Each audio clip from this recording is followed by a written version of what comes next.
मैं नीता कानूनगो। आज अपन लोग पढ़ेंगे सेकेंड ईयर का इनऑर्गेनिक केमिस्ट्री पेपर फर्स्ट। तो सबसे पहले उसके यूनिट फर्स्ट में प्रथम संक्रमण श्रेणी के तत्वों का रसायन के बारे में अध्ययन करेंगे। अब सबसे पहले जैसे ही अपन इस बात की करते हैं प्रथम संक्रमण श्रेणी, तो हमें डी ब्लॉक का वो चीज़ याद आती है कि डी ब्लॉक कहाँ स्थित है। तो हम पीरियोडिक टेबल को यदि देखते हैं तो एस और पी ब्लॉक के बीच के तत्व जो है वो ट्रांजिशन एलिमेंट्स कहलाते हैं, या हम ये कह सकते हैं मेटल और नॉन मेटल के बीच के एलिमेंट्स जो है वो ट्रांजिशन एलिमेंट कहलाते हैं, या हम ये कह सकते हैं कि आयनिक बॉन्ड और कोवलेंट बॉन्ड के बीच के जो एलिमेंट्स हैं वो ट्रांजिशन एलिमेंट कहलाते हैं। तो ट्रांजिशन एलिमेंट जो है एक तरह से जो करेक्टर्स हैं वो एस और बी ब्लॉक के बीच के करेक्टर्स पाए जाते हैं, इसलिए एक तरह से ये ट्रांजिट करते हैं, तो हम इन्हें संक्रमण तत्व भी कहते हैं। पर यदि हम संक्रमण तत्व किसी परमाणु अथवा आयन के इलेक्ट्रॉनिक विन्यास में यदि डी कक्षक अपूर्ण हो तो वे सारे तत्व संक्रमण तत्व कहलाते हैं। अब यहीं पर एक क्वेश्चन आता है कि why zinc, cadmium and mercury संक्रमण तत्व नहीं होते। तो इसका सीधा सा आंसर है कि जिंक, कैडमियम, मरकरी का हम इलेक्ट्रॉनिक कॉन्फ़िगरेशन देखते हैं तो उसके इलेक्ट्रॉनिक कॉन्फ़िगरेशन में 3d10, 4d10 और 5d10 कक्षक पूर्ण भरे होते हैं। तो पूर्ण भरे होने का कारण ये ट्रांजिशन एलिमेंट सीरीज में नहीं आते। ये डी ब्लॉक एलिमेंट है पर संक्रमण तत्व नहीं है। और अब पीरियोडिक टेबल की बात करते हैं अपन, तो पीरियोडिक तत्वों की आवर्त सारणी में इनका स्थान कहाँ है। तो अपन देखते हैं पीरियोडिक टेबल देखिए तो आप देखिए कि यहाँ पर पी एस ब्लॉक है, hydrogen first and second series. अब उसके बाद आते हैं हम थर्ड ब्लॉक से 12th तक, तो ये कहलाते हैं डी ब्लॉक, और इधर के एलिमेंट्स जो होते हैं वो पी ब्लॉक का एलिमेंट कहलाते हैं। तो डी ब्लॉक का एलिमेंट जो हैं अपन को जो इस यूनिट में स्टडी करना है वो है scandium, titanium, vanadium, chromium, manganese, iron, cobalt, nickel, copper and zinc. ये 10 एलिमेंट्स हैं। तो अभी फर्स्ट ट्रांजिशन एलिमेंट में हम इसका प्रोनाउंसिएशन करें तो मैं एक बार और रिपीट कर रही हूँ, scandium, titanium, vanadium, chromium, manganese, iron, cobalt, nickel, copper and zinc. Atomic number अपन देखें तो वो है 21 से 30। ये बिल्कुल बेटे सभी को टिप्स पे रटा हुआ होना चाहिए, क्योंकि अपन जब भी स्टडी करते हैं तो जिस टेबल की कर रहे हैं तो उसके बारे में हमें पूरा पता होना चाहिए। बाकी देखा जाए तो संक्रमण श्रेणी 4 होती हैं, scandium to zinc, yttrium to cadmium, lanthanum to mercury and actinides to unknown element. Lanthanide and actinide जो है 58 टू 71 होते हैं, एंड एक्टिनाइट जो होते हैं वो 90 टू 103 होते हैं। कुल मिलाकर 4 तरह की 4 संक्रमण श्रेणी होगी, 3D, 4D, 5D and 6D संक्रमण श्रेणी। अब आते हैं हम संक्रमण तत्वों के विशिष्ट गुण। संक्रमण तत्वों के विशिष्ट गुण आप लोगों ने 12th में भी पढ़ा है कि जैसे अपन संक्रमण तत्व की बात करते हैं तो संक्रमण तत्व जैसे इनकी कुछ प्रॉपर्टीज़ होती हैं जो अपन अभी जनरल बात कर रहे हैं, जैसे कि ये कॉम्प्लेक्सेस कलर्ड होते हैं, ये कॉम्प्लेक्सेस की मैग्नेटिक प्रॉपर्टी हाई होती है, एक मैग्नेटिक मूवमेंट प्रेजेंट होता है।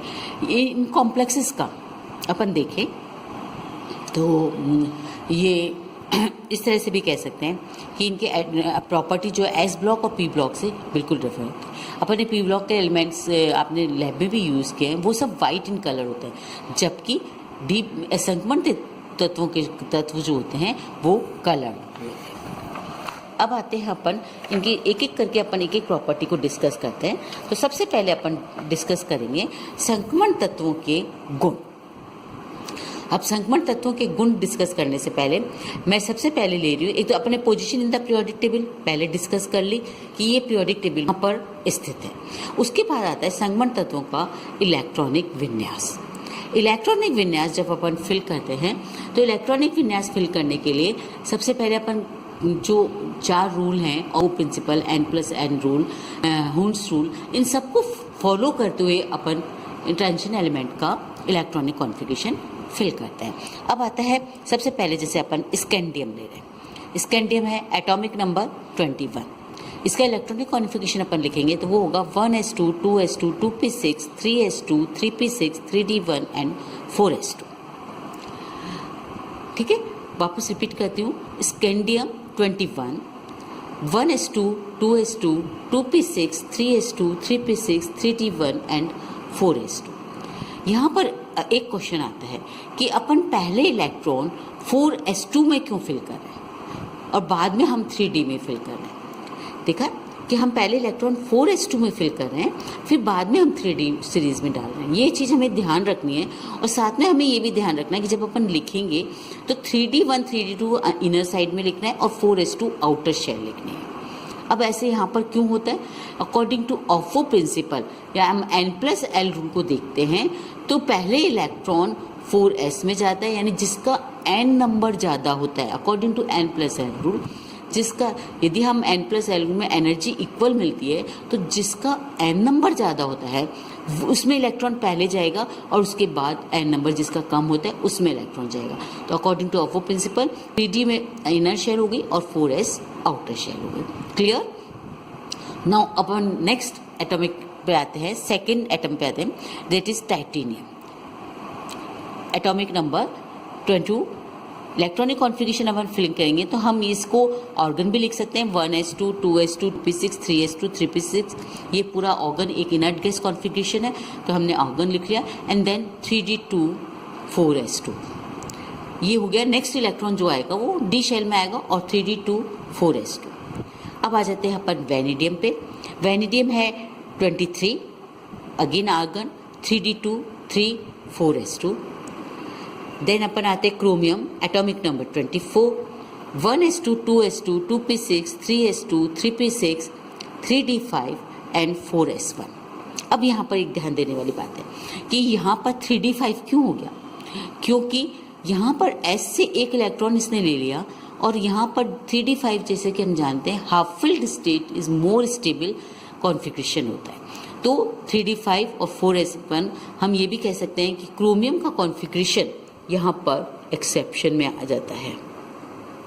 और बच्चों ये कई बार पूछा जाता है कि कॉन्फ़िगरेशन लिखिए क्रोमियम का, तो हमें ध्यान रखना है कि 1s2, 2s2, 2p6, 3s2, 3p6, 3d5, 4s2 फिर s1। देन अगेन अपन आते हैं मैंगनीज पर, एटॉमिक नंबर 25 और कॉन्फ़िगरेशन हो गया आर्गन 3d5 4s2। एक एक एटॉमिक नंबर बढ़ रहा है, एक एक इलेक्ट्रॉन बढ़ रहा है और इलेक्ट्रॉन बढ़ रहा है तो हम अगले शेल डी इलेक्ट्रॉन में डालते जा रहे हैं। देन आयरन 26 है ना, और आयरन 26 का हो गया argon 3d6 4s2। Then cobalt 27, argon 3d8 4s2। Then आते हैं हम कॉपर 29, आर्गन 3d10 4s1। और यहाँ भी एक अगेन अपन ये कह सकते हैं कि एक्सेप्शन हो जाता है और यहाँ पर हम कॉन्फ़िगरेशन देख रहे हैं तो वो हो गया 3d10 4s1। ये इंडिकेट करता है कि यहाँ पर फुलफिल्ड स्टेट मोर स्टेबल है। And then zinc 30, atomic number, argon 3d10 4s2। तो यहाँ पर हम देख रहे हैं कि पूरा इलेक्ट्रॉनिक कॉन्फ़िगरेशन हमने जब पढ़ा है तो वो 3d1 से 3d10 तक के इलेक्ट्रॉन फिल किए जाते हैं। पहला 3d1 4s2, 3d2 4s2, 3d3 4s2 argon inert gas configuration है और उसके बाद थर्ड शेल में इलेक्ट्रॉन फिल किए जा रहे हैं। और यहाँ पर क्रोमियम और कॉपर, चूंकि यहाँ पे हाफ फिल्ड स्टेट और full field state electronic configuration है, मोर स्टेबल है तो मोर स्टेबल होने के कारण ये अपना स्टेबल कॉन्फ़िगरेशन अटेंड कर लेते हैं। तो यहाँ पर क्लियर हो गया। इलेक्ट्रॉनिक कॉन्फ़िगरेशन में फिल करते वक्त हमें दो बातें याद रखनी है कि एक तो पहला इलेक्ट्रॉन जो है पहले 4s शेल फिल की जाती है और उसके बाद 3d शेल फिल की जाती है। और दूसरी चीज़ क्रोमियम और कॉपर एक्सेप्शन है। क्रोमियम और कॉपर एक्सेप्शन होने के कारण इनका कॉन्फ़िगरेशन 3d5 4s2 और 3d10 4s1, 3d5 4s1 और 3d10 4s1 फिल किया जाता है। तो मेरे हिसाब से ये आपको अच्छे से समझ में आ गया होगा कि अपने को इलेक्ट्रॉनिक कॉन्फ़िगरेशन भरते वक्त और मेटल्स के नाम, एटॉमिक नंबर ये आप अच्छे से याद हो गया होगा। अब अपन आते हैं atomic radii and ionic radii. अब एक एक कैरेक्टर्स अपन लेंगे और इन सब कैरेक्टर्स में हमें सबसे पहले जैसे अपन ने लिया परमाणुीय त्रिज्या तथा आयनिक त्रिज्या। सबसे पहले हमें ये समझना है परमाणुवीय त्रिज्या क्या होती है और आयनिक त्रिज्या क्या होती है। परमाणुवीय त्रिज्या किसी भी परमाणु में नाभिक से बाह्यतम कोश के इलेक्ट्रॉन की दूरी परमाणुवीय त्रिज्या कहलाती है, तथा आयनिक त्रिज्या अपने किसी भी आयन की न्यूक्लियस से आउटर मोस्ट शेल के इलेक्ट्रॉन की दूरी आयनिक त्रिज्या कहलाती है। तो ये हमें पता है। अब हम आते हैं कि जब हम परमाणुवीय त्रिज्या और आयनिक त्रिज्या की हमें डेफिनेशन पता चल गई, तो अब हम इस चीज़ पर आते हैं कि पीरियोडिक टेबल में परमाणुवीय त्रिज्या का ट्रेंड क्या रहता है और आयनिक त्रिज्या का ट्रेंड क्या रहता है। तो हम सबसे पहले परमाणुवीय त्रिज्या देखते हैं। तो हम देखते हैं, अभी तक हमने एस ब्लॉक और पी ब्लॉक का पढ़ा है। तो एस ब्लॉक में और पी ब्लॉक में अपन क्या देखते हैं कि परमाणुवीय त्रिज्या ऊपर से नीचे आ रहे हैं, बढ़ती जा रही है, और लेफ्ट टू राइट जा रहे हैं, परमाणुवीय त्रिज्या कम होती जाती है। ऐसा क्यों? तो इसका कारण बहुत क्लियर है अपने को कि जब हम ऊपर से नीचे आते हैं तो एक एक शेल बढ़ती जाती है, 1s 2s 3s 4s 5s, इस तरह एक एक शेल बढ़ती जा रही है। शेल बढ़ रही है, इलेक्ट्रॉन उस आउटर शेल में आ रहा है, तो एटॉमिक रेडियाई बढ़ती जाती है। अब हम लेफ्ट टू राइट जा रहे हैं, लेफ्ट टू राइट जाते हैं तो हमें क्या हो रहा है, लेफ्ट टू राइट जाने में एटम में जो आउटर मोस्ट शेल है वो तो वही रहती है और उसमें इलेक्ट्रॉन बढ़ता जाता है। तो न्यूक्लियस जो है वो उसकी बढ़ती नहीं थी और नंबर ऑफ प्रोटॉन भी बढ़ता जाता है। तो ये पढ़ने से कारण इनका अट्रैक्शन, चूंकि इलेक्ट्रॉन सेम शेल में आ रहा है, अट्रैक्शन बढ़ता जाता है और लेफ्ट टू राइट जाते हैं तो एटॉमिक रेडियाई डिक्रीज होती जाती है। तो ये चीज़ तो था जनरल पीरियोडिक टेबल ट्रेंड। अब हम आते हैं डी ब्लॉक पे। डी ब्लॉक पे मैं थोड़ा सा इस चीज़ पे कंसंट्रेट करना चाहूँगी कि आप ये डेटा जो मैं दिखा रही हूँ, इन डेटा को ध्यान से देखिए। स्कैंडियम टू जिंक मैंने मेटल आयंस का लिखा है। अब इन डेटा में हम देखते हैं atomic number 21 to 30। Atomic data rate है 1.62, 1.47, 1.34, 1.27, 1.26, 25, 24, 28 एंड 1.3। यहाँ हम तीन चीज़ देखते हैं। यहाँ पर डिफरेंस ज़्यादा है, यहाँ पर डिफरेंस ज़्यादा है। उसके बाद हम देखते हैं कि यहाँ पर डिफरेंस बिल्कुल सिमिलर हो गया और यहाँ पर अगेन बढ़ गया। आप अभी तक जब भी अपन ट्रेंड देखते आए हैं, आप ऊपर से नीचे और लेफ्ट टू राइट का ट्रेंड इजीली देख लेते हैं, कभी इन डेटा पे ध्यान नहीं दे पाते। पर इन डेटा को ध्यान देने से आपको एक बार अच्छे से समझ में आ जाएगा कि आप इसको क्लियर कर पाएंगे। तो हम देखते हैं कि स्कैंडियम टाइटेनियम यहाँ पे तीन ट्रेंड मिल रहे हैं। एक जगह चूंकि प्रोटॉन एक बढ़ रहा है, एक इलेक्ट्रॉन बढ़ रहा है और लेफ्ट टू राइट तो एक रेगुलर डिक्रीज मिलना चाहिए, पर यहाँ पर हम देखते हैं कि एक रेगुलर डिक्रीज नहीं मिलता। इसका क्या कारण है? तो हम यहाँ पर इस चीज़ को डिस्कस करेंगे कि यहाँ पर जो एटॉमिक रेडियाई और आयनिक रेडियाई है वो केवल, अभी अपन जो एस ब्लॉक और पी ब्लॉक में देखते हैं कि केवल अट्रैक्शन पर डिपेंड करती है, पर यहाँ हम ये देखेंगे कि एटॉमिक रेडियाई किस चीज़ पर डिपेंड करती है। तो हम ये देखेंगे कि ये बाह्य इलेक्ट्रॉन व नाभिक के मध्य आकर्षण पर डिपेंड करती है। एक कारण तो है बाह्य इलेक्ट्रॉन व नाभिक के मध्य आकर्षण, और दूसरा रीजन है स्क्रीनिंग इफेक्ट, या हम कह सकते हैं परिरक्षण प्रभाव। अब पहले पॉइंट पे अपन आते हैं कि दो कारणों के कारण ये होते हैं, बाह्य इलेक्ट्रॉन व नाभिक के मध्य आकर्षण। तो ये आकर्षण को हम ये कह सकते हैं कि क्या होता है, संयोजकता के बाह्यतम परिधि में इलेक्ट्रॉन जो है कितनी तीव्रता से नाभिक से बंधे हुए हैं, इससे परमाणु के आकार का निर्धारण किया जा सकता है। नाभिक से बाहर का इलेक्ट्रॉन कितने उससे बंधा हुआ है, इस चीज़ से डिपेंड करता है। दूसरा चीज़ क्या होगा, जितने प्रोटॉन है उतने इलेक्ट्रॉन है। कोई चीज़ शेल बिल्कुल इक्वल है, जैसे 1s शेल है 2s शेल है, तो कोई चीज़ ज़्यादा नहीं है तो उस इलेक्ट्रॉन नहीं है, तो इस केस में क्या होता है, केवल प्रोटॉन और इलेक्ट्रॉन इसी का डिफरेंस होता है। यदि हम पी ब्लॉक का देखें तो पी ब्लॉक में क्या है, न्यूक्लियस, एस ब्लॉक और पी ब्लॉक, तो इसमें केवल इनका अट्रैक्शन ही है। तो क्या होगा, जितना एक प्रोटॉन बढ़ा एक इलेक्ट्रॉन बढ़ा तो अट्रैक्शन सिमिलर रहता है। पर हम जब अब आते हैं कि हम दूसरा देखते हैं स्क्रीनिंग इफेक्ट। इस चीज में क्या देखते हैं कि यहाँ इलेक्ट्रॉन इनर शेल में आया, ये देखो न्यूक्लियस है, ये N-1d शेल है, ये NH शेल है और ये तो यहाँ पे क्या होता है, इलेक्ट्रॉन और प्रोटॉन का अट्रैक्शन तो है ही, पर यहाँ पर जो इनर शेल में इलेक्ट्रॉन है, ये रिपल्शन भी होता है। और ये रिपल्शन होने के कारण क्या होगा, अट्रैक्शन हुआ पर थोड़ा सा साइज वापस बढ़ गया।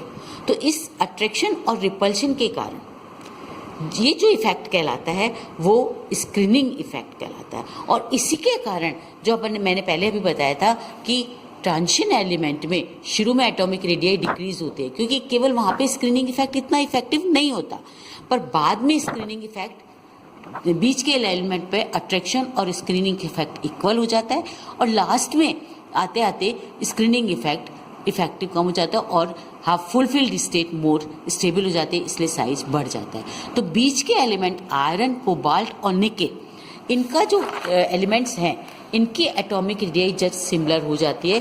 क्यों? क्योंकि इनके बीच में अट्रैक्शन और रिपल्शन जो है वो लगभग बराबर हो जाता है, और लगभग बराबर हो जाने के कारण इनकी एटॉमिक रेडियाई सिमिलर हो जाती है। तो आज हमने दो topic, atomic radii and ionic radii और इलेक्ट्रॉनिक कॉन्फ़िगरेशन को डिस्कस किया। आई थिंक सबको समझ में आ गया होगा। अब हम नेक्स्ट टॉपिक, नेक्स्ट पार्ट 2 में स्टडी करेंगे। ये पहला पार्ट 1 था। नेक्स्ट प्रॉपर्टीज जो है अपन पार्ट 2 में डिस्कस करेंगे।